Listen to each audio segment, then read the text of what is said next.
আমি এই আরজিকর হসপিটালের বিষয়ে আমি কিছু বলতে চাইছিলাম না, সিরিয়াসলি বলছি, আমি মুখ খুলতে চাইছিলাম না, বাট এখন মুখ খুলতে বাধ্য হলাম। জানি আমি জিনিসটা বুঝতে পেরে জিনিসটা খুবই খারাপ হয়েছে। ইভেন মোমবাতি মিছিলে আমিও গিয়েছিলাম, জিনিসটা প্রোটেস্ট আমিও করছি, জাস্টিস আমিও চাই যে মেয়েটা জাস্টিস পাক।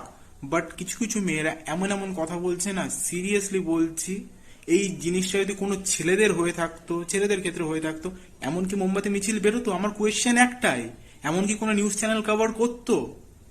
এত হইহুল্লাহ হতো? শুধু জাস্ট একটা কথাই বলতো, আরে ও তো ছেলে, ওর সাথে হয়েছে তো কি হয়েছে, ওই দেখ কোনো দোষ করেছিল, এমন কিছুই বলবে, স্বাভাবিক বিষয়। এটা তোমারও থিঙ্কিং, আমারও থিঙ্কিং। কিন্তু একটা ছেলের হয়ে কখনো এই জিনিসটা হতো না। সিরিয়াসলি বলছি, এত কোনো নিউজ চ্যানেল কভার করতো না এই জিনিসগুলো, তোমরা মোমবাতি মিছিল নিয়ে বেরোতে না। মেয়েটার সাথে খারাপ হয়েছে আমি মানছি, বাট কিছু কিছু মেয়েরা ছেলেদেরকে ক্যারেক্টার সার্টিফিকেট দিতে নেমে এসেছে। দিয়ে দিচ্ছি, দেখো জিনিস।